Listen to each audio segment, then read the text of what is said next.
Bienvenue à cette nouvelle session. Donc, dans cette session, on va voir comment utiliser la fonctionnalité très puissante donc, du marketing multicanal de Opteams. Donc, rappelez-vous, donc, à la session précédente, on a vu comment importer vos contacts dans Opteams, comment les organiser en liste de diffusion, voilà, donc en les segmentant. Et maintenant, ben, nous allons plus loin en voyant comment utiliser justement ces contacts pour communiquer avec eux. Donc, comment utiliser Opteams pour communiquer avec vos contacts de façon multicanal. Donc, Opteams a vraiment cet avantage puissant de vous permettre de communiquer avec vos contacts sur différents canaux quasiment de façon simultanée. Donc, via email, SMS, WhatsApp, Facebook Messenger, Instagram DM, même en envoyer des messages vocaux. Donc, c'est ce que nous allons voir dans cette session. Donc, pour cela, nous allons aborder les points suivants. Donc, nous verrons l'interface de création des campagnes de marketing. Ensuite, nous verrons les événements déclencheurs d'une campagne de marketing, donc des événements qui peuvent vous permettre de déclencher automatiquement des campagnes de marketing. Ensuite, nous verrons les principales actions de marketing qui peuvent être déclenchées. On a déjà parlé de l'envoi d'emails, de SMS, etc. Nous ferons le tour des actions possibles. Donc ensuite, nous verrons comment créer et envoyer une campagne de marketing manuellement. Et nous verrons ensuite comment automatiser une campagne de marketing. Donc ça devrait être le point numéro 4 ici. Maintenant, nous allons faire un tour rapide de l'interface de création des campagnes de marketing. Donc pour cela, il vous faut aller donc il faut cliquer sur le lien Automation, donc automatisation en français. Donc, quand vous cliquez sur ce lien, vous arrivez sur une page comme celle-ci. Normalement, vous ne devriez encore rien avoir sur cette page parce que voilà, vous n'avez encore créé aucune automatisation. Donc, ou un workflow, ça s'appelle aussi workflow. Donc, pour créer un nouveau workflow, donc vous cliquez sur Create Workflow. Donc, sur cet écran, vous avez déjà différents workflows qui sont définis par défaut, mais pour l'instant, on va partir de zéro. Donc, on va créer un workflow donc de A à Z. Donc, je vais choisir Start from Scratch, donc commencer de rien, hein, en gros. Voilà, donc continuer. Et là, vous arrivez sur une page toute simple, comme celle-ci. Donc, c'est aussi ça l'une des facilités d'Opteams. C'est vraiment la simplicité, hein, l'une des fonctionnalités puissantes d'Opteams, c'est la simplicité. Donc, vous arrivez sur un écran comme celui-ci, vous allez pouvoir ajouter les actions de communication que vous aimeriez en fait ajouter à votre séquence de communication à vos clients ou prospects. Donc, que ce soit une promotion, que ce soit une séquence de suivi après peut-être un abandon de panier ou après un achat, etc. Donc, c'est dans une séquence comme celui-ci que vous allez construire. Donc, la première chose que je vous invite à faire, c'est de nommer votre séquence. Donc, pour l'instant, vous avez un nom par défaut, un new workflow avec un long chiffre. Je vous invite simplement à nommer votre séquence. Alors, moi, je ne vais pas faire compliqué, hein, vu que c'est une démo, donc je vais l'appeler démo. Mais vous donnez le nom qui vous convient. Ça peut être promo, ça peut être promotion fête des mères, ça peut être solde, ça peut être tout ce que vous voulez. Voilà, donc je l'ai appelé démo. Donc, je clique n'importe où pour voilà, prendre en compte la modification. Et il faut toujours penser à sauvegarder régulièrement, donc en cliquant sur Save. Donc, quand vous avez le bouton qui clignote avec un petit feu vert par ici, ça veut dire qu'il y a de la matière à sauvegarder, qu'il faudrait sauvegarder. Donc, je clique sur Save pour sauvegarder. Donc là aussi, observez que le workflow, la séquence est encore en draft, donc en brouillon. Elle n'est pas encore publiée. Donc pour la publier, il faudrait l'activer. Donc tant qu'elle est en brouillon, donc en draft, vous ne pouvez pas l'utiliser, vous ne pouvez pas envoyer de promotion en fait en utilisant cette séquence. Donc il faudrait la publier avant. Pour l'instant, on ne va pas le faire, donc on la publiera plus tard. Alors il y a deux composants importants donc dans vos séquences. Ce sont les déclencheurs de séquences et les actions.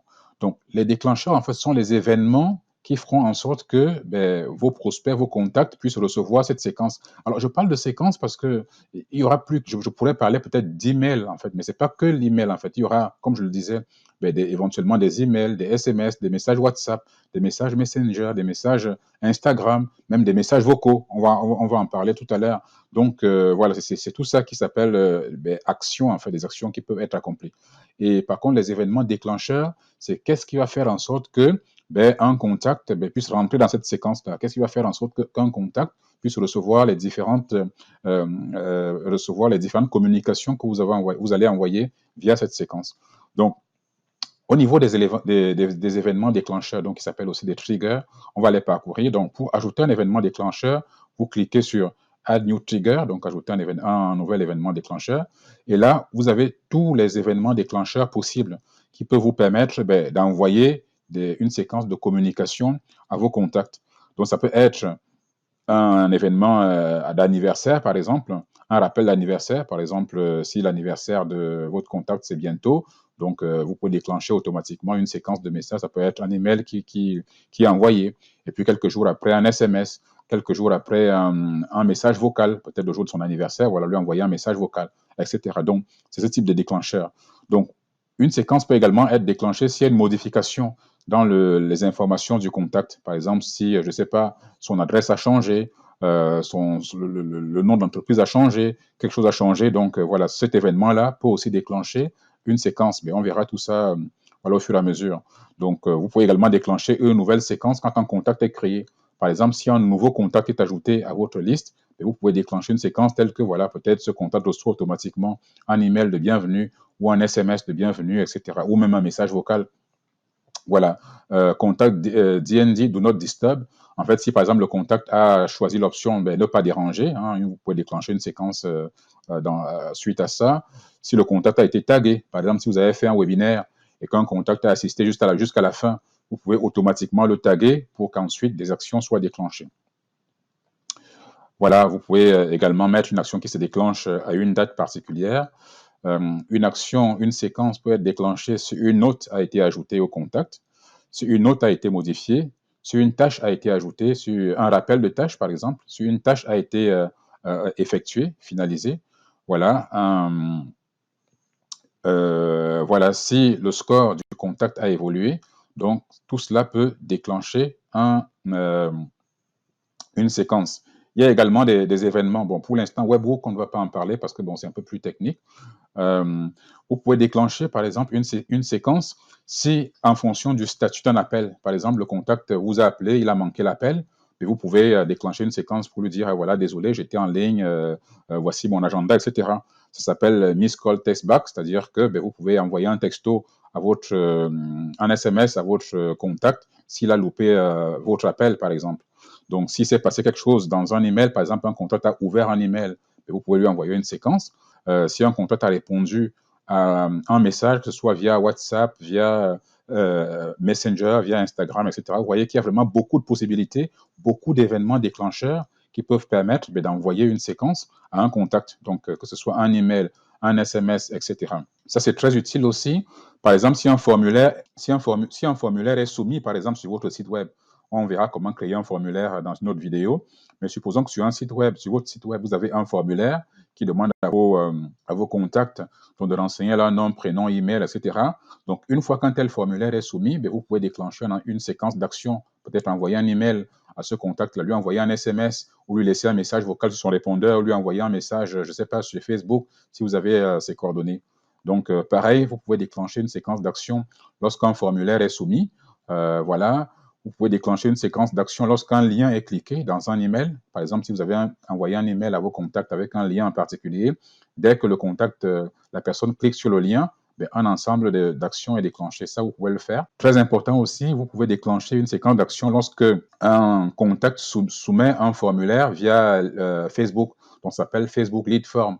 Donc, des formulaires de lead sur Facebook. Pour ceux qui font la publicité sur Facebook, vous voyez de quoi je parle.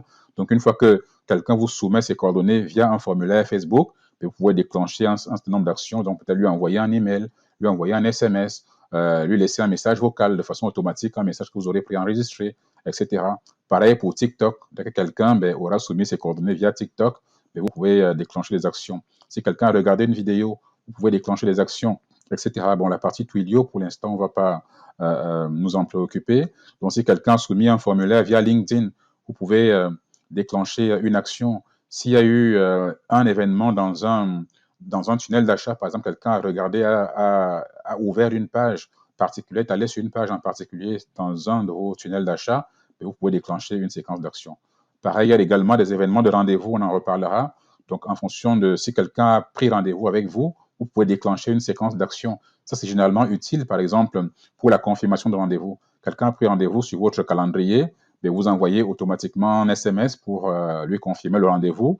Et puis, ben, à partir de 24 heures avant le jour et l'heure du rendez-vous, ben, lui envoyer une séquence de rappel. Voilà, donc ça peut se faire aussi. Pareil, si quelqu'un a pris rendez-vous, donc là c'est quand le statut du rendez-vous a changé. Par exemple, le rendez-vous est passé de, je ne sais pas moi, pris à confirmer, ou alors si le rendez-vous a été annulé. Mais là, par exemple, c'est quand la personne prend rendez-vous, donc là, vous lui envoyez une séquence pour confirmer le rendez-vous. Et après, donc 24 heures avant le rendez-vous, ben, lui envoyer une autre séquence de rappel. Donc tout ça, ce sont des événements déclencheurs d'action, en fait, des événements qui peuvent vous permettre ben, de déclencher automatiquement des actions. Donc les actions, ça va être, comme je le disais, envoi d'email, envoi d'un SMS, envoi d'un message Messenger, d'un message Instagram ou WhatsApp, ou même de laisser un message vocal. Oui, c'est possible, il n'y a pas beaucoup de CRM qui le font, mais c'est possible avec Opteams, vous pouvez laisser un message vocal. Donc, pas besoin d'appeler votre interlocuteur. Donc, vous lui envoyez un message vocal préenregistré. Donc, il y a également des événements liés aux opportunités. Donc, les opportunités, c'est plus en termes commercial. Donc, ça vous permet de voir l'avancement d'un lead, d'un prospect dans le pipeline. Donc, on reparlera de tout ça plus en détail dans notre vidéo. Donc, si vous faites des programmes d'affiliation, donc en fonction des événements liés à l'affiliation, vous pouvez déclencher des actions. Donc, si vous vendez des formations en ligne, donc si une leçon a été commencée, vous pouvez envoyer des messages pour encourager peut-être vos étudiants, etc. Donc, voilà, il y a des tas d'actions vraiment qui vous permettent de déclencher des tas d'événements déclencheurs qui vous permettent de déclencher des actions de façon automatique. Si, par exemple, l'utilisateur s'est connecté, etc. Si une facture a été envoyée, vous pouvez envoyer peut-être des actions de rappel pour que la facture soit payée. Si vous avez reçu un paiement, vous pouvez envoyer peut-être des notifications automatiques pour remercier la personne. Si un formulaire de paiement a été soumis, si un ordre a été soumis, une commande a été soumise, donc si des documents ont été signés, vous pouvez déclencher des actions, par exemple, pour remercier la personne ou pour accuser réception des documents ou des signatures. Donc, si vous avez connecté votre plateforme Shopify, vous pouvez déclencher des actions en cas d'abandon de panier, en cas de commande, en cas de livraison de commandes, etc. Cette fonctionnalité est très importante aussi. En fait, c'est l'équivalent en fait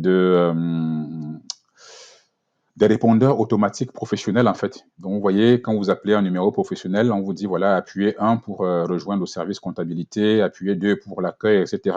Donc, cette fonctionnalité vous permet de le faire. On le fera en détail. Pour l'instant, je survole juste pour vous présenter ce qu'il est possible de faire. Donc, etc., etc. Donc, tout ça, ce sont des événements déclencheurs qui vous permettent de déclencher une action, donc une série d'actions qu'on verra tout à l'heure. Voilà. À cela, il faut aussi ajouter le fait que vous pouvez ajouter manuellement un ou plusieurs contacts à une séquence d'actions. Et c'est justement comme ça que vous faites pour, par exemple, envoyer une promotion. Supposons, par exemple, que ce sont les soldes. Donc, vous voulez annoncer à tous vos contacts que voilà, vous allez faire moins 30% sur tout le magasin. Eh bien, vous allez créer une séquence avec un email. Donc, si votre séquence comporte uniquement un email, donc vous allez créer un email. On verra comment le faire dans un instant. Vous allez créer un email donc annonçant la promotion. Et ensuite, je vous montrerai comment le faire. Donc, vous allez créer une séquence comme ça. Une fois que la séquence est créée, vous allez ajouter vos contacts à cette séquence-là pour qu'ils reçoivent cet email qui leur annonce la promotion. Voilà. Donc là, on vient de parcourir les événements déclencheurs d'une séquence, donc d'une séquence d'action. Donc, je vais m'arrêter là pour pas que la vidéo soit trop longue. Donc, dans la prochaine session, je vais vous montrer donc les différentes actions possibles. Donc, après avoir, donc lorsqu'un événement s'est déclenché, donc les différentes actions possibles qui peuvent suivre. Voilà. Merci de votre attention et rendez-vous à la prochaine session où je vais vous montrer les différentes actions possibles, envisageables au sein d'Opteams.